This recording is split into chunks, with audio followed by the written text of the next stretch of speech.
You're listening to Cooper Talk. Welcome to Cooper Talk. I'm your host, Steve Cooper, and remember, I'm only as hip as my guest.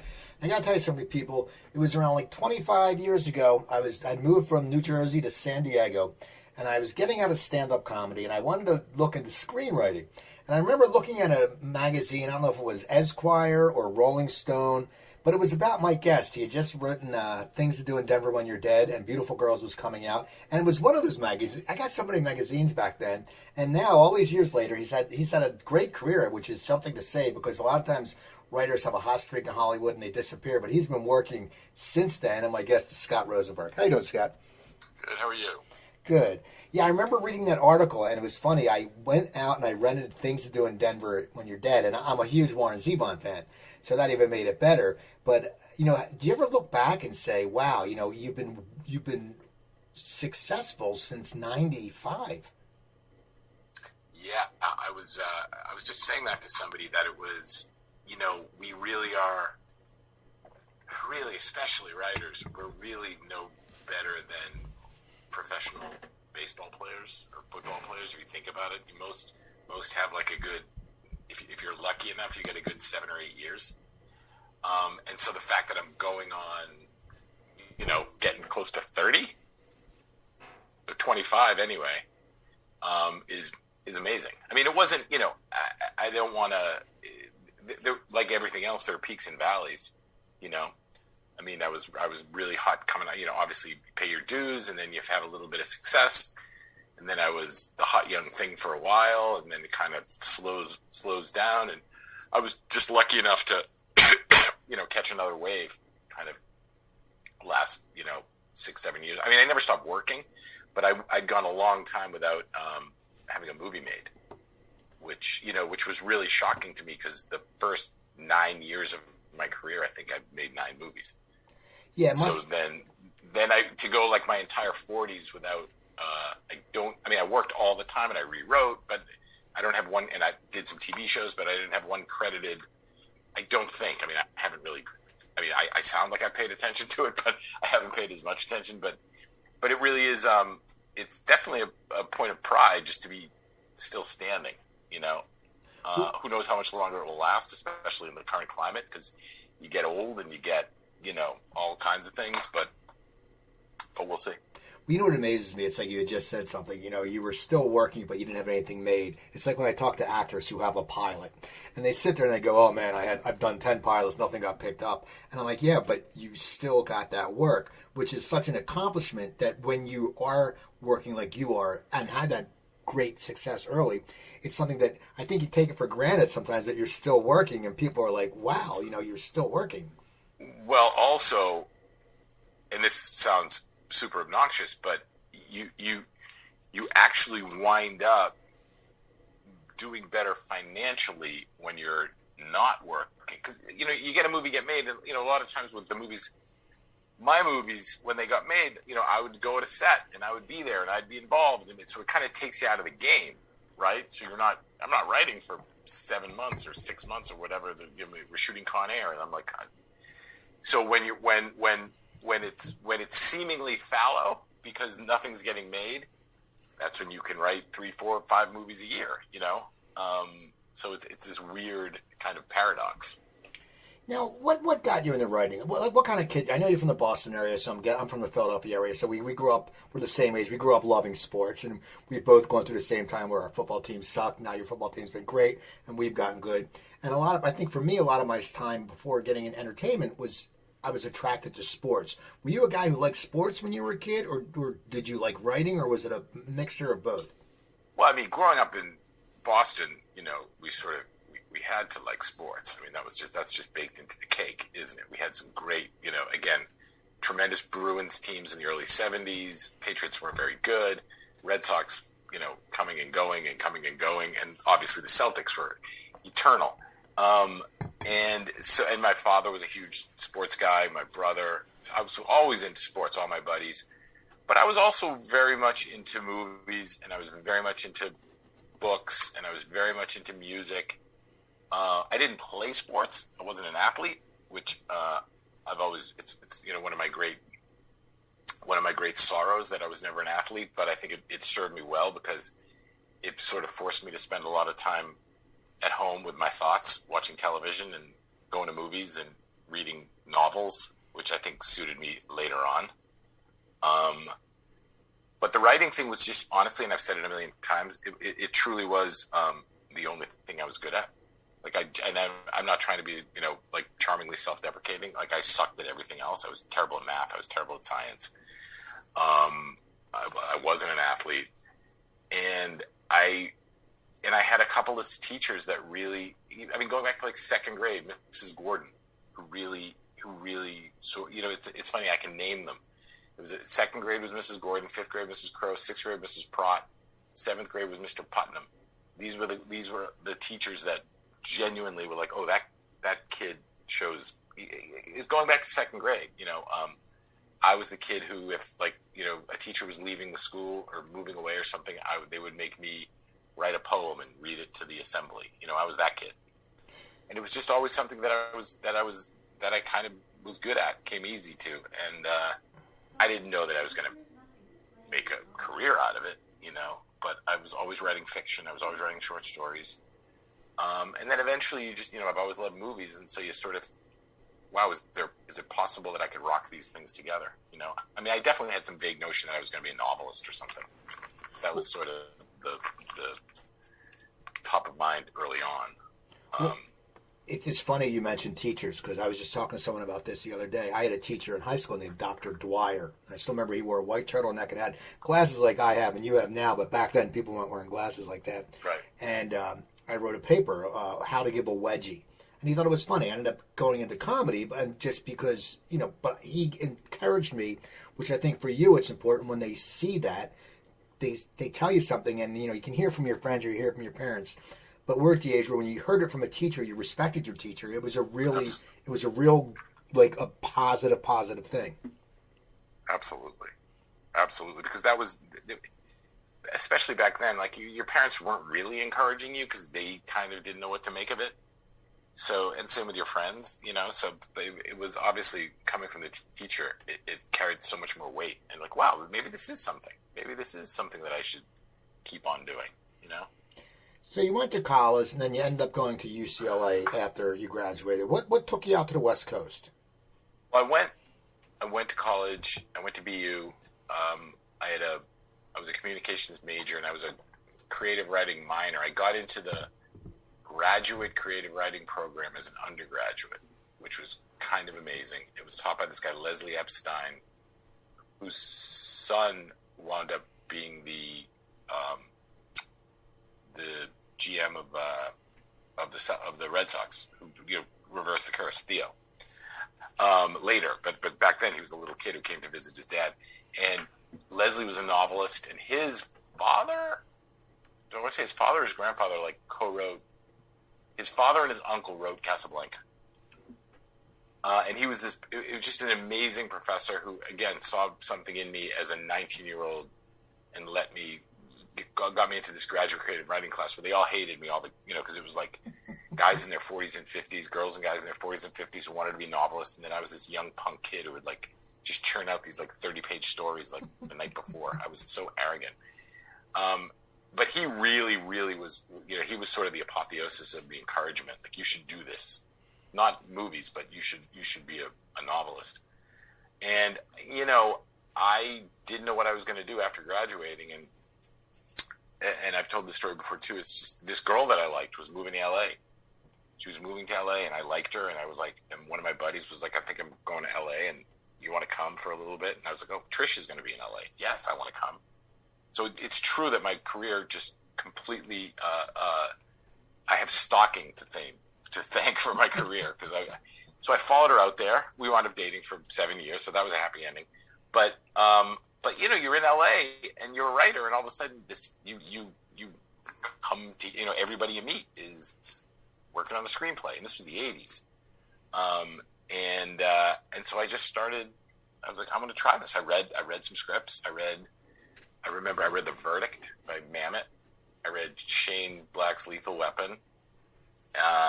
And there was a third one that I was always read. I can't remember what it was now. And I just said, okay, obviously Marathon Man. And I just started. I was like, let me try this. And so I just started doing it and just writing, and it was that great thing that you have when you're 23 years old that you could just like. By the way, those were the days of it was the typewriter. Right. I used to use the Brother word processor that you could see like 2 lines up top, and you'd be writing, and you'd be that was way more advanced than what I had. I had the Smith Corona with the cartridge, the whiteout cartridge, and screenplays are something that you constantly need to be revising. So that was the crazy thing. You'd have to rewrite the entire. You have to start from scratch. Like if you wanted to change, a word, because it would change. You couldn't, or have the revision be exactly on that page and not bring it any. And I used to. I mean, we were so poor. We didn't have a desk, and I used to put the typewriter on my lap, and it was hot. It was electric. So I put a towel in between. My roommates would come home and I'd be sweating. I'd be typing and sweating because of the heat that it generated. And that was really how it did. And then I decided after about 4 years of like doing every shit job and not feeling in any way special being in Los Angeles and being a screenwriter, saying I wanted to be a screenwriter, I was like, you know what? Maybe I should just apply to school. Like these hotshot graduate schools are out here. Let me try and get in. So I applied to USC first. And I got in miraculously. They didn't have a writing program at that time, and I wasn't that interested in making films. So I transferred to UCLA, which was also a lot cheaper because I was now a resident. And while I was at UCLA, they had the Samuel Goldwyn. They had this contest for all the screenwriting. I guess all the UC schools had screenwriting departments. And I came in 3rd place. It was called the Samuel Goldwyn Award. I came in 3rd place, and that sort of got me my first agent. And so we did some things. She was cool enough, but nothing really happened with her. And then my buddy Gary Fleeter, who I was going to BU with, was doing his thesis film. He was at USC, and he asked me to write it. And I wrote it, and it was this thing called Airtime. And it became, in those days, the USC student screenings were a big deal. Like agents would come, and they would be looking to sign kids.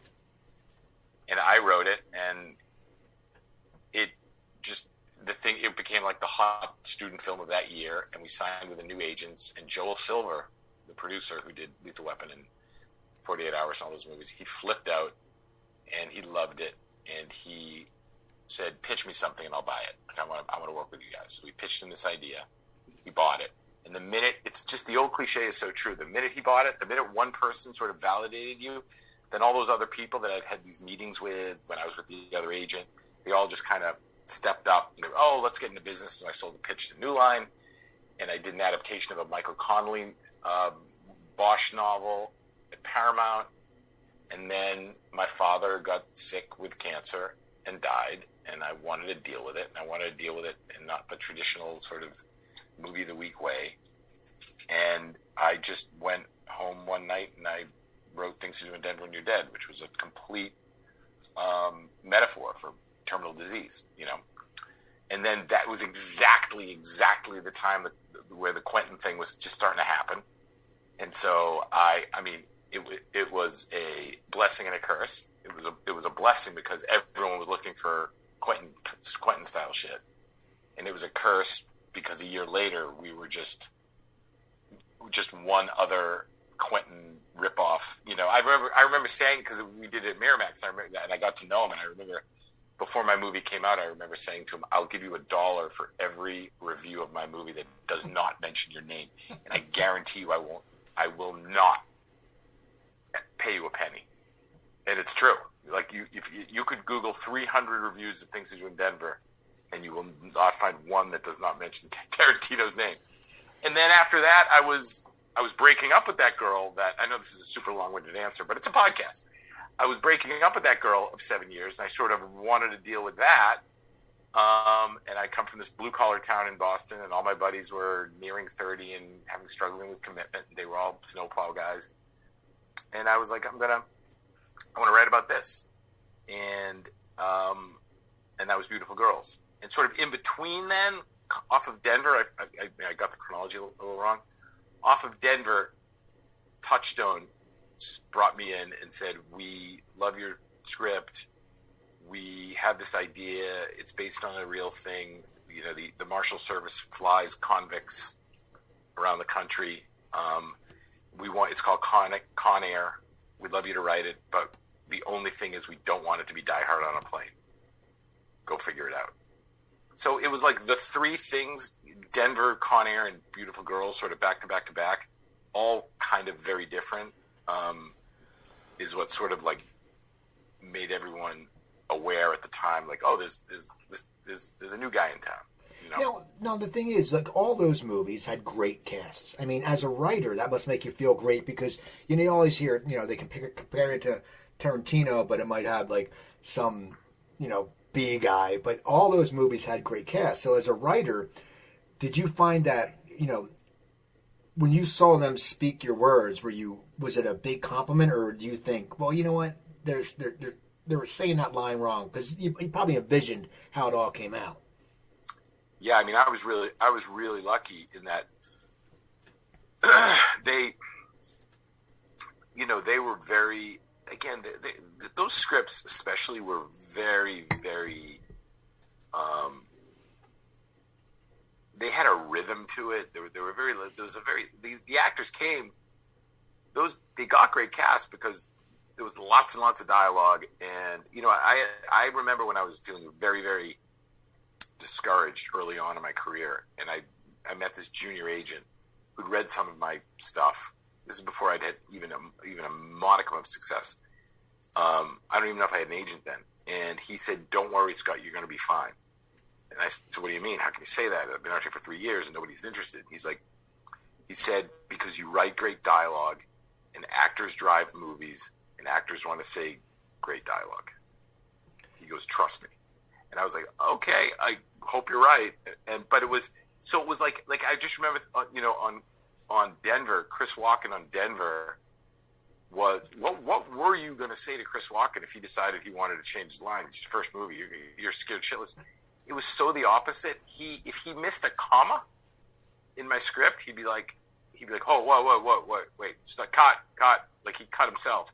And he'd be like, I left out a word. What word? You know, and so you're sitting there behind the monitor. You go, this is the greatest thing ever.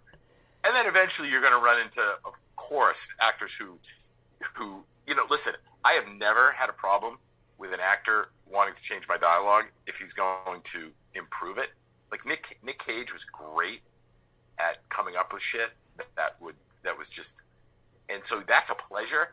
The darkest thing is when you have an actor who's, you know, a fairly big actor who thinks he has the skill of improv or, you know, coming up with something out of his own and doesn't, and then you're in that position where it's, you know, and that's happened too. But by and large, I've been really, really lucky and blessed. Where do you think the dialogue, I mean, where did that come from? You know, because some people don't know how to write dialogue. And was it something from you growing up? Did you keep an ear to it? Because, you know, in Beautiful Girls, we're like, we got apps, you know, that line. Everyone remembers that line, you know, because no one was using that term. But the dialogue, were you chatty as a kid? Because, you know, I know me and my friends, we'd always bust each other's balls. It was just, you'd go out and it would just be, you'd get at the bar before you went out, you'd always give the other hard time, and you just naturally learned to we weren't writing dialogue, but we were, you know, using it. Was that how you decided, is that how you picked up that gift, or do you not know how? I mean, I think I always say this, you can't learn how to write dialogue. It's, you know, you can basically learn structure of a movie. You can certainly learn how to plot a thing. You can probably maybe learn how to develop character, but you can't learn dialogue. I mean, you can either do it or you can't. So I think part of it, it's just a skill, but I also think that for me personally, a lot of it came from my father, and just like there was a lot of male energy around my house, and also the Jewish kind of vernacular, you know, like, you know, with my uncles, and there was just a lot of gab. You know, you're sort of surrounded by gab, and I've always sort of been drawn to, I mean, just look at those first three movies that we mentioned. I mean, they're just about a big group of guys, you know, like the male ensemble is something that has just been kind of my bread and butter. And And I think that it's just an extension. It's an extension of that. And, always hung out with a big group of guys, in high school and in college, and then still hang out with my high school buddies now. So I think that that's part of it, and you get, it's that thing. When it's done well, when with the David Mammoths and the, Barry Levinsons and, people like that, like it's awesome. And when it's done not well, it's very easy for that to feel inauthentic, Now, you said earlier, in the beginning, you became the hot new kid in town. What is that like? Like, if you can sum that up in a like, people don't know what that means. It's funny is they don't. I mean, and I know what you're talking about, because once something strikes, everybody comes out of the woodwork, And I talk to musicians. It happens to them. It's like, we couldn't get a deal, and then especially guys at the '80s Sunset Strip. Then such and such got a deal. Guns N' Roses got a deal, and everyone just came out, wanted to sign everybody, and wanted to sit there and everyone. What is it like when you're sitting there and you're in a feeding frenzy? And back then in the '80s, there was a time where there was bidding wars. I mean, they don't do that anymore, I don't think. But did you incorporate any? Yeah, I mean, they still do it now, but not as much. But this was more the '90s we're talking about. But yeah, it was a whole different time, and it was. I always feel bad for all of us who weren't working in Hollywood in the late 60s, early 70s, which had to have been the greatest time, when it was just that nexus of Hollywood and rock and roll and fashion, and everything was politics, and it was all just kind of happening. But I will say that, like, I feel like we were sort of my era was the last. It was just a different time. There was no internet. There were no cell phones. Everyone didn't know everybody else's business. And when you were 28 years old and you were like the hot screenwriter in town, it was good. It was really good. It was really fun. It was because all of a sudden you're meeting people that you grew up watching. You get a call that so-and-so wants to have a meeting with you, or directors that you love. And it was one of those things that just doesn't, to this day, it does. I will say, it's the one thing that I'm proud of. I never ever, and there's a lot of reasons to be cynical, and there's a lot of disappointments in the business, but I never lose sight of how thrilling it is that I'm getting to do this with, these people that that I just admire and I love, and they're so talented, Now, you had said earlier, you had the typewriter, you didn't have a desk. Well, what's it like when all of a sudden you're making money? I mean, your life has to change. I mean, did you go get a new car? Did you get a new place? I mean, when you first started getting those paydays. Yeah, I did. I got a new car. I got a Bronco. It wasn't like I got, I didn't buy a Ferrari. I got a bigger apartment. I didn't have to sleep on a futon on the floor with a roommate. It was all that stuff. And again, I grew up really poor, so to me it was extra shocking. But it was that. Listen, and it's going to sound obnoxious to say this, but money, it certainly. It was nice to have one less thing to worry about. Like when I put the ATM card into the ATM, I didn't have to worry that I wasn't going to get it back, because that happened at least 20 times in my life, and it was nice not to and I'm not trying to romanticize it, but I used to eat lettuce sandwiches. That was a thing. I had 2 pieces of toast, a lot of mayonnaise, and just lettuce. And that was a thing. I don't want to make it sound like, I was something out of Dickens, but that was a period of time where that was my lunch. So it was nice to not have that. And the best was not, the best part about being paid as a writer was just to be able to, because I would always have to have a job. So the only time I could write were nights and weekends. And so you didn't feel like you were a part of the rest of society, because everybody else, goes to work during the week and then they recreate on nights and weekends. But on nights and weekends, I needed to do this other thing. So you're a little discombobulated, moving forward. Now, Beautiful Girls, as I do love that movie. You wrote about guys in your hometown. Did you get any flack from the people in your neighborhood? Did they go, that's bullshit? I'm not like that. And were any of those stories based? Like when No. who is it? When they go to fight at the guy's door and they see his kid and they leave. I mean, are these true stories or are they just something that you exaggerated a little bit? They were true to a certain extent. Nobody got offended by saying I'm not like that. They got offended by saying you literally took my life and put it on screen. You write a movie, you don't think everybody's going to make it. So I used some of the real characters. Some of my buddies, I used their real nicknames. And then when I realized we were going to make the movie, I tried to get the director to change it. And he was like, no. I remember specifically because Birdman was a real guy, and Mo. And Ike wasn't in that. Birdman and Mo. And I remember coming into the office, it was during casting, I think. And I had a list of like 50 alternate names for Birdman and Mo. Because now we're going to make the movie. And I don't want my buddies to, and there was some real shit that they did that was in the movie. And so the director was the late, great Ted Demme. And I was like, hey, the more I think about it, I'm not really happy with these. He didn't know. I'm not really happy with these names. I came up with some alts. So I gave it to him and the producers, this guy, Kerry Woods, and I was like, these are my alts for Birdman and these are my alts for Mo. And they're reading through it, and my heart is pounding. And then they both looked up at the same time, nah, these suck. We're keeping Birdman and Mo. So there was a little bit of, so the movie came out, I flew them there, I flew them to New York for the premiere. They got to meet their counterparts, and, so we sort of patched it over. It all worked out in the end. Now you're sitting there, you have writing the movies, and then Disturbing Behavior. You got to work with Vince Vaughn and Buscemi. I mean, it's like, what is that like when you get to work with those guys? Those guys. Well, I worked with Buscemi. I'd worked with Buscemi a few times. He did. I forgot to mention Joel Silver. When he first discovered us, the first thing he did was he gave us a Tales from the Crypt. Gary directed, I wrote it, and it was Roger Daltrey and Steve Buscemi were the stars.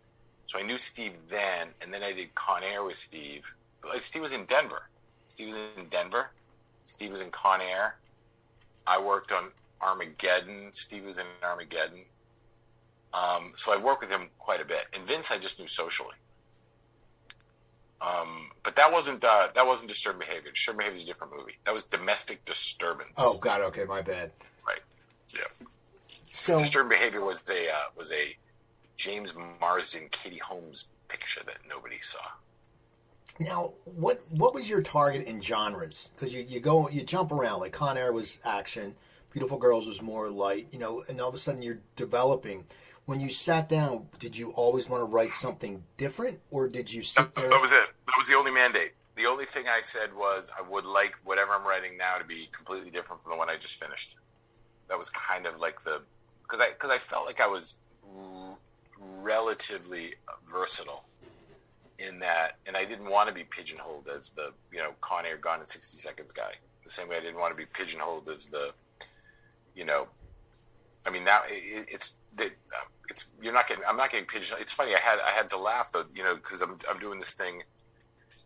I don't know if you saw with Leonardo DiCaprio, this Jim Jones, to Jonestown. We're gonna do this. It was just announced a couple of days ago, and Leo playing Jim Jones, and it's about the whole the life of Jim Jones and the Jonestown and the whole thing. And then when they announce it, and and all my credits, and it's like Scott Rosenberg, Con Air, Venom, Jumanji, the other Jumanji, and it's like, oh yeah, that's exactly the guy who should be writing the Leonardo DiCaprio Jim Jones movie. It seems ridiculous,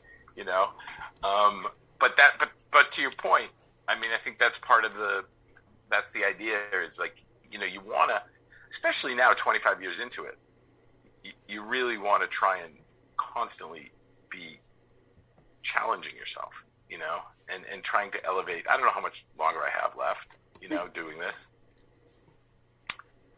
No, I mean, I don't mean literally on this podcast. I mean, how much longer I have left in my career.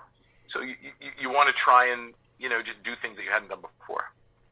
Now, explain to my listeners the difference between written by screenplay and screenplay by, because a lot of people don't know that. And, if you're in the industry, you understand. But when you see the tag, like screenplay by, written by, explain the difference. I actually don't know the difference. I've never understood the difference. I ask that question all the time. I was going to ask you to explain it. Well, I don't know, because I'm always like, wait, I got that credit and I got that credit. I think is screenplay by if it's based on an original, if written by is if it's not based on anything. Well, I think like a High Fidelity, you have screenplay by. That was based on a book. I'm sure you've also probably been brought in. My understanding is written by is when you get it from the get-go. You do the story, you do the screenplay. Yeah, that makes sense. Right. And then story by, of course, it's just a story. Right. And screenplay seems like they bring you in as a... Yeah, I apologize. Well, how does it happen, like High Fidelity? How did that happen? How did you get brought in on that? Because it was because you work with Cusack, or... No. Cusack came after me. That was a situation where I was given the book in galley form by Mike Newell, was the director. He directed Four Weddings and a Funeral and all those movies. He was great English director. And he was attached. And I wrote a script with him. And then he said, I'm not going to direct this movie, which I think he was never going to direct it. I think he really, to what we were speaking of earlier about wanting not to do the same thing over and over again. Four Weddings and a Funeral was like the most successful romantic comedy like ever. I think based on when you go from budget to how much it cost versus how much it made, or certainly at the time. And I think he just wanted not to do another one, which High Fidelity, you could argue was similar. I mean, he went on to do Donnie Brasco instead, so obviously he had... And so I left. I stopped because I was like... I was doing something at Dimension, and Wes Craven wanted to like be really hands-on and work with me, so I couldn't do both. So I left, and then Cusack and those guys came in after me. So that was a situation that had nothing to do with Cusack or my relationship with Cusack. So they came after me, and then they did their script, and I just got credit because I was the first guy in, and almost everything. So much of what is in that movie came from the book, and I was there first, so you get shared credit. Now, who was asking to work? Like you said, Wes Craven wanted to work with you. Who wanted to work with you back then? Who was sitting there? And how would you make decisions of who you'd want to work to? I mean, because you're getting offers. I mean, would you just look and say, this looks great? Or did you have any say in the directors you'd work with? Or how did that work? Well, no, I mean, these, it's when I say want to work with, like it was, you get a call and like Tony Scott's a big fan of Things to Do in Denver and he's got a project and you want to go meet him. Or Ron Howard has an idea and would like to meet with you. And unfortunately, none of these things with the great directors ever kind of came to fruition with sort of these iconic directors. But I worked with, so there was a Wes Craven, there was a John Carpenter time, there was a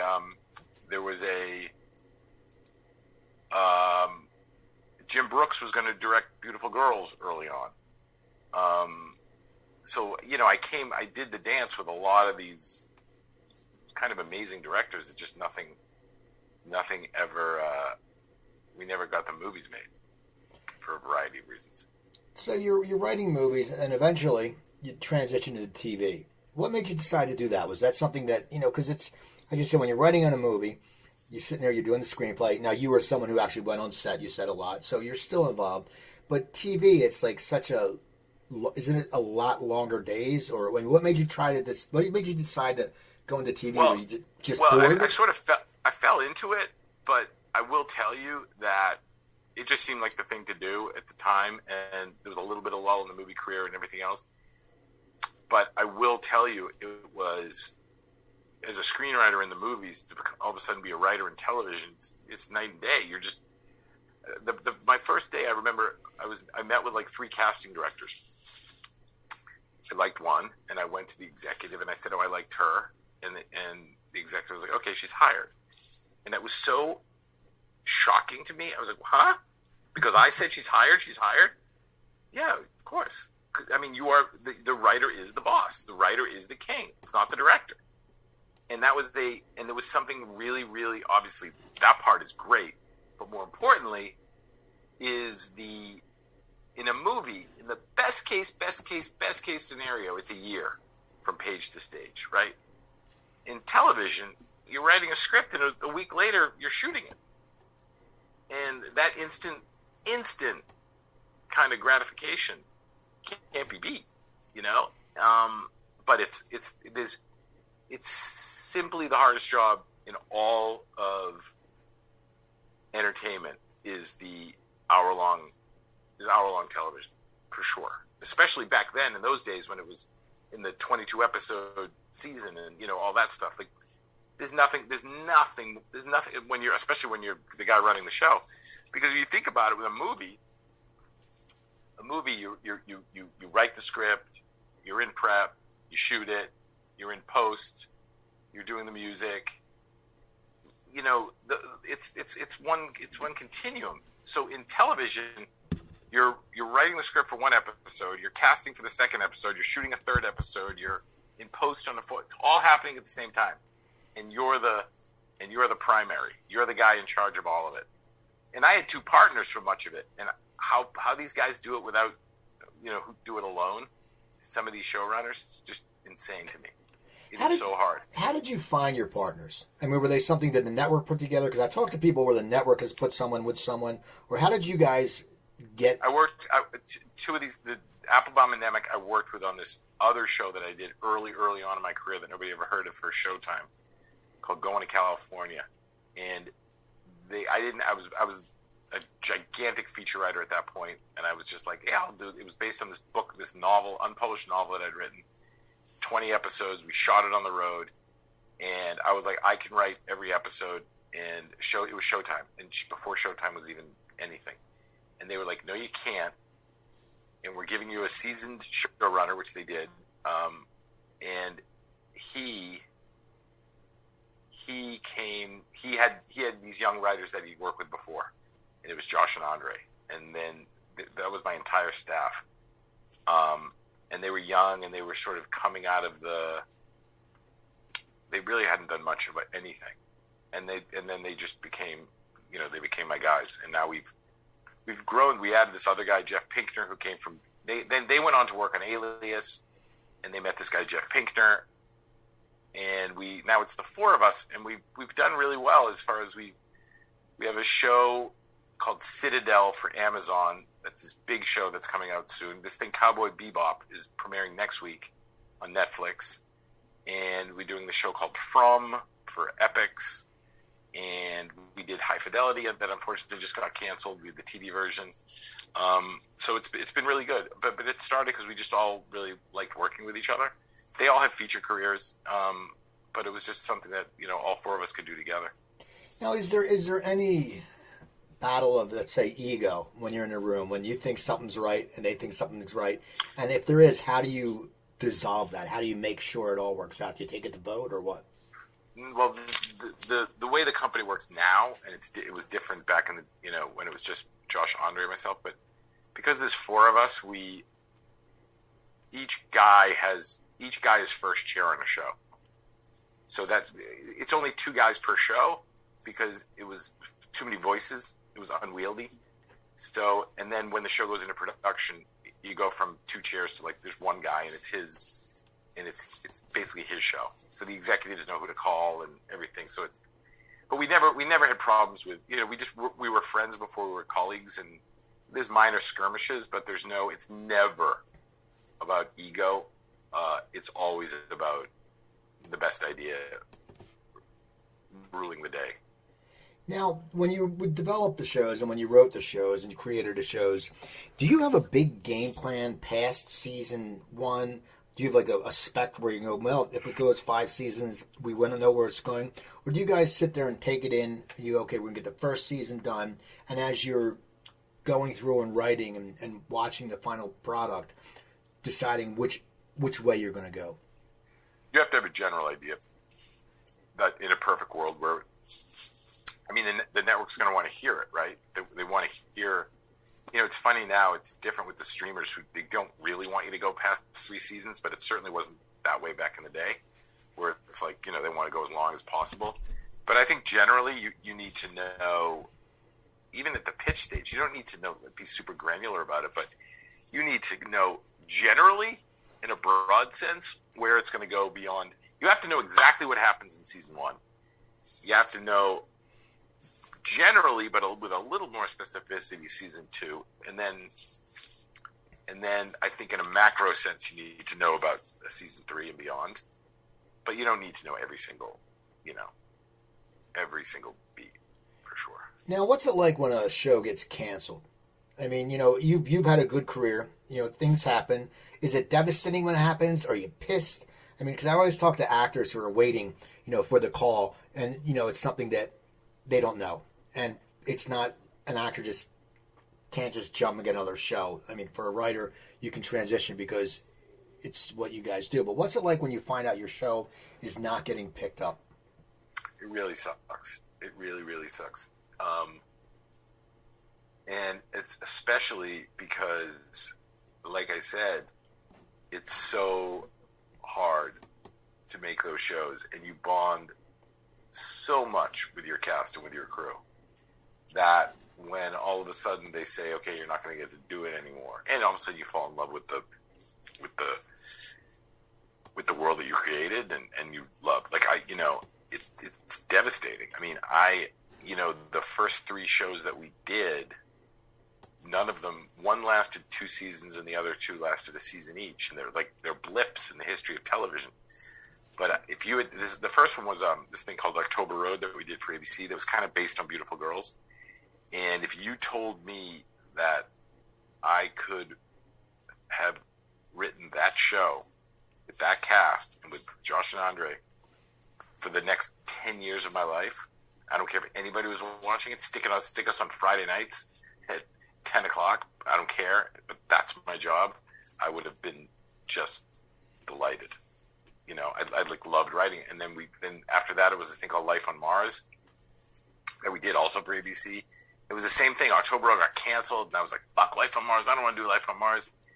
And then you just fall in love with Life on Mars, and you just fall in love with that. I think, honestly, I don't know. I've never had the luxury of, having one of those shows that go 6 years and the burnout. And I'm sure that happens. But I don't know. I mean, are those Grey's Anatomy people? Are they sick and tired of making money aside? Are they? Who knows? I mean, I think you always have to find ways to sort of be re-energized by the work, I'm sure, but it's never happened to me, and I dare say it never will happen to me.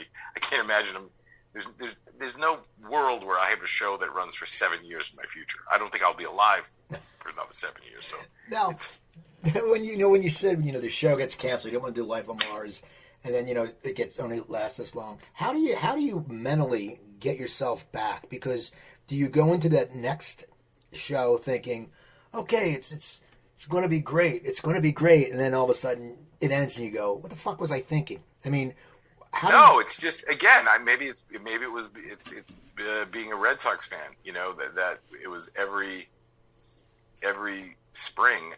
It's like, this is going to be our year. And I think that's the kind of thing that you muster up for everything, between movies and television. It's kind of the most exciting part of one of the most exciting parts of the work is, all right, that one didn't work. We get to try again. Maybe this one will. And you just never know, right? And you put your same energy and your same love and your same passion into it. You have to. And you just never know. But I don't know. I mean, we're literally, we're a week away from this show, Cowboy Bebop. It was my partner's show, not my show, but still. I helped out in the beginning, when it was sort of in its embryonic form. And we're like, wow, could this be our first? We haven't had a hit TV show. Could this be our first? By the time this podcast airs, people can listen to it and go, well, he another one for the lost column, or maybe not. I don't know. But so it's one of those things that I've had so much success in my career, but never had a hit TV show. to see what that feels like. It's funny. You said something about the Red Sox, and then, you're still excited. It's like for me, I'm a big Eagles fan, and we finally won a Super Bowl after years of losing. And now, and I used to hate it because when I lived in L.A., I'd walk home from the bar in Burbank, and everyone would go, "Oh, Philadelphia sucks." All the Cowboy fans. You know how L.A. is with them. And now, for me, before I was like, man, the Eagles this another year. But after they won, then you're like, when they lose because they suck this year, it doesn't bother you as much. Like it used to bother you, but now you're like, yeah, we finally have it under the belt. For you, you've had so many, successful projects. I mean, even when the one gets, if this Bebop doesn't run, will you be bummed out, or will you just say, you know what, I still have a lot of work to do? It's different because Bebop, it's kind of apples and oranges. Bebop, it wasn't my show. It's good for my company. It's good for my partner. It's good for everything. But I don't have my blood, sweat, and tears in the show. So am I going to be gutted when I'll be disappointed. But it's certainly not going to be the same when, those earlier ones, or when a movie bombs. A movie, it's one thing if a movie bombs and it's a movie that you got rewritten on, or it's a movie that but if it's a movie that you took from start to finish and it doesn't do well, yeah, it's a bummer. But again, it's the best part about the job is like you get another crack at the bat, I mean, until you put enough failures together, then they take the bat away. But at a certain point, I don't think nobody likes to lose, Now, I got a question. How did you pitch Zoo? Zoo was a book. Zoo was the project that we started our new company. So I was working with Josh and Andre, and we brought along Pinkner, and we were like, this is the biggest, dumbest, greatest, and it was so easy. It was the easiest pitch ever. First of all, it was a James Patterson novel. James Patterson's like the most successful novelist of, all time. And we pitched it as Walking Dead, but with animals. And it was exactly when Walking Dead was the biggest show on television. And we were like, the animals decide they don't like us anymore. So it's Walking Dead, but with tigers and lions and bears. And I'm like, okay. And it was a CBS like summer thing. And it ran 3 seasons. I always forget about that. I forgot about that one. But that was one of the ones like I was super involved in season 1 and then not at all 2 and 3 when my partner Josh took over that one. Now you were in TV and then you come back to movies. Jumanji. How does that come about? I mean, were you putting out there, I want to come back to the movies, or had you put screenplays on the side pretty much because TV took so much of your time? I always had a toe in the water. Like I always had movies that I was working on, but it was like 1 or 2. It wasn't like a real. But then when I had that run at ABC with those 3 shows, and I was essentially out of it for like 4 years, and then I came back and I wrote a spec. The movie business had really changed. I was like off of everybody's lists. I wrote a spec. It eventually sold, but not for what I thought it was going to be. I thought it was going to be the biggest movie ever. And there were I had little jobs, but there was nothing going great. And then I found a book that I was obsessed with called Grasshopper Jungle. And it's a YA book, like a post-apocalyptic YA book. And I was obsessed with it, and I got a studio to buy it for me. And with this producer, Matt Tolmack. And I wrote it, and it came out really great. Hopefully we'll still get it made at some point. But Matt was doing Jumanji. And Grasshopper Jungle was like a high school. It was a high school component. And there was a script for Jumanji written by these great writers. And it was that the guys who write these Spider-Man movies now.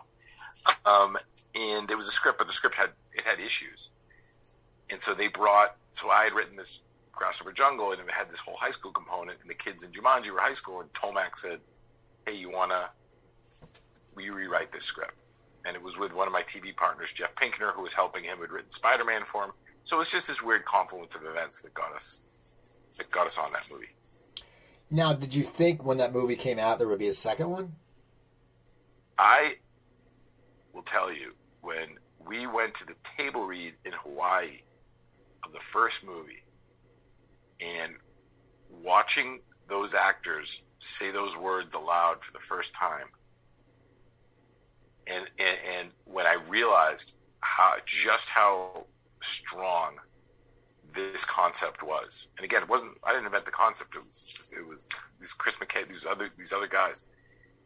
I was like, this movie's gonna be huge. This movie is gonna be huge because I realized it wasn't so much the Robin Williams Jumanji movie we were remaking. It was the Breakfast Club. It was the Breakfast Club, but on acid and steroids and crack, right? Because that's what it was. It was those high school archetypes who all of a sudden get to inhabit. The nerd becomes Dwayne Johnson, and the hot girl becomes Jack Black, and I was just like, and it was so funny hearing them say those words. And you know what it was? It was watching the actors themselves.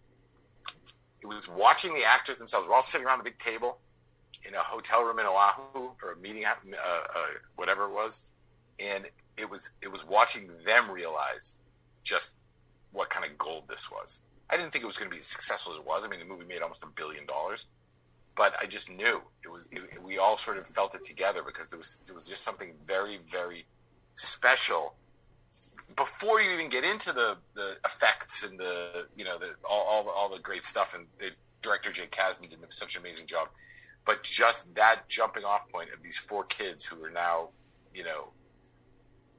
are in the bodies of these completely different, I was like, yeah, we're onto something. And it was fairly certain that, there was going to be a second one, and hopefully there'll be a third, because, it's a trilogy. What's it like writing a second one? Do you worry about, like, when musicians come out with this great album and they're worried about the second album that it has to do well? I mean, it's something that, people love the movie, so you're going to get a good crowd. I mean, it's going to make money. I mean, that's the way it is. And you know how it is in media. If you sit there, if you read a book by an author, you'll read it and you'll go, this is great. Then you read a second one, you're like, it's not that good. But we'll give them a chance on the third one. It's one of those things, you do it. But I mean, as the writer for the second one, what was it like? Did you feel? It was really scary. It was also scary because we needed to do it in a very compressed timeline. Like the conventional wisdom was, like, you want, between the first and the second movie, it's good not to let more than 2 years elapse. You have way more luxury between the second and beyond, but between first and second, so it was a little bit of a rush thing, and it's always the push-pull between, you want to give the people what they want, but you don't want to play the same song again, because then it just feels like a money grab, which obviously there are elements to that, but so it was very intimidating. It was very tricky, but I have always contended that you could take those 4 actors / characters and you can basically put them anywhere, and people are just going to be. There's something sort of magical about that ensemble, But I would say, so the second one kind of, I mean, if there was a knock on the second one, it was how similar it was to the first one. We jumbled it up a little bit because you had, Danny DeVito, and The Rock's playing Danny DeVito, and like the old man and the whole thing, Danny Glover. But I think if we did a third one, we would not be able to go back to that well. I think you'd have to subvert a lot of expectations, and it would be 5 years. It wouldn't come out until 5 years after the first one. But I just don't think you can't do the same thing a third time for this kind of movie. You can if it's James Bond. You can if it's Raiders. Where it's just it's. But I don't think you can. I mean, how many more times can you go back to the game? Now, in between that, you did Venom. Now, how did that come about? Because that's, once again, it's you going completely. I mean, you're writing the high school stuff. That came out after Jumanji, and we were all of a sudden because I did this with this guy Jeff Pinkner, and we were the golden boys at Sony Pictures, and they were like, "There's this movie, we've been trying to get it going forever. Would you be interested?" And it's funny because I grew up on Spider-Man. Spider-Man in the 70s. I had a subscription to the comic book, but I completely lost although I worked on the first Sam Raimi Spider-Man. I was the second writer on that, and they fired me very quickly.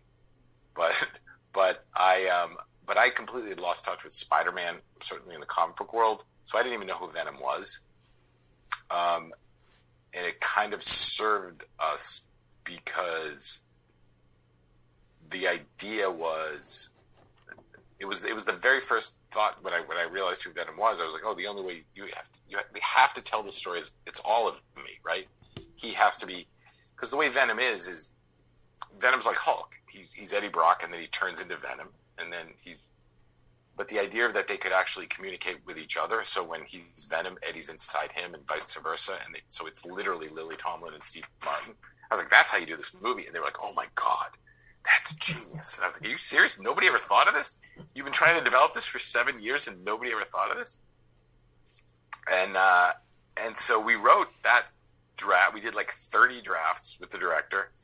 And then Tom Hardy was on. And then Tom has this girl, this great screenwriter that he works with all the time, called Kelly Marcel, and he was like, it was time. We'd done 30 drafts, and it was like time for us to leave. And the new Jumanji, the second Jumanji, was coming up, and so Kelly took over. So that movie was kind of different from what we had when we left. It definitely changed a bit. And then Kelly's the one who wrote the one that just came out. We were not asked back. Now you mentioned the Citadel earlier. Now, how'd you get back into TV then? Because it's like you were on. We started this company. These things were running concurrently. We started this company on Zoo, which was about 5 years ago, and we've been doing a bunch of stuff. We did a show called Everything Sucks for Netflix, the High Fidelity thing at Hulu, a show called Limetown at, where was that? That was a company that's no longer doing it anymore. I can't remember what. Facebook, that company, no longer doing original content. But we were, so we're all doing our stuff and writing our movies and stuff, but also constantly developing. And Citadel just came out of we had to deal with the Russo brothers, the guys who directed all the Avenger movies, or the 2 Avenger movies and the Captain America movies. And we had to deal with them, and they had some idea to do this thing with Amazon, like a big giant Mission Impossible kind of, but character forward show, and we sort of got into it vis-a-vis that. And again, that's not I co-wrote the pilot, but that has not been my show. It's my partner Josh Applebaum, who moved his family to London like 2 years ago to make the show. They got shut down during the pandemic, but it's a big, massive. It's Richard Madden's in it, from Game of Thrones and Bodyguard, Priyanka Chopra, Stanley Tucci. It's a big, big show. Now, you live in Massachusetts now. Yes. When did you move back from LA, or had you always been bi-coastal? I'd always been bi-coastal. I'd always been sort of New York, LA, but I'm an old dad. I have a 4-year-old and a 6-year-old, and I don't like LA particularly. I've always wanted to never, but I had the kids out there. They were going to school out there, and then really it was the pandemic. I mean, I have a place in Martha's Vineyard, and we were here not last summer, but the COVID summer. You know, we were here like the real COVID summer, the lockdown summer, and we were here for the summer. And then we realized that if we go back to LA, the kids are they're gonna be Zooming from home. And there's this wonderful little Montessori schoolhouse here on the island. And I was like, wait, if we can get them in here, maybe they can. And it was amazing because they did not miss one day of school. They went to school in person the whole time. And here, it's great. I mean, as a writer, to just be living on an island. Right now, it is so rainy and windy right now and disgusting. And it's the greatest writing weather in the world. Whereas in LA, it's like, 80 degrees and sunny. And I'm like, what am I doing inside? So it was nice. I mean, last winter it was easier because the whole world was on a timeout, so you didn't feel like you were missing anything. But, we don't have theater here. We don't have concerts here. We don't have sporting events. But I'm an hour drive to Boston once I get off the ferry. It's a 20-minute flight to New York, so it's not terrible. I don't know if we'll stay here forever, but for now, it's working out. Well, now one final question: in your career, what was the most when you just went, "Holy crap!" when someone was saying a piece of your dialogue? When what was there any one actor that you just went? I mean, because you had so many great actors in all your. Yeah, there's been a lot, but I will say the it's funny because I'm just reading this book about the making of Midnight Cowboy right now, and I always forget Gary Fleeter, who did Things to Do in Denver, was directing this movie called Runaway Jury, based on the John Grisham novel, and Gene Hackman and Dustin Hoffman are both in the movie, and there was no scene between Gene Hackman and Dustin Hoffman in the script because they played these two characters who never had a scene together. And Gary was like, "We have to have a scene between the two of them," and he had a lot of different writers take a crack at the scene. And I was really busy, and finally he called me and he said, "Can you take a crack at the scene?" So I wrote the scene. I sent it. It was only like a 4 or 5 page scene, and he was like, "It's awesome. This is what we're going to do." He's like, "I'd love you to come to New Orleans and be here and rehearse and the whole thing." And it was truly one of the great. So there was a private plane that Dustin and I got on in Van Nuys, and we flew to Santa Fe, and we picked up Gene Hackman. It was just the three of us on this plane. We flew to New Orleans. It's literally the Scott Rosenberg show where I was just like, "So let's talk about Rain Man, or let's talk about French Connection," like that. And we went to New Orleans. We rehearsed. We shot the scene.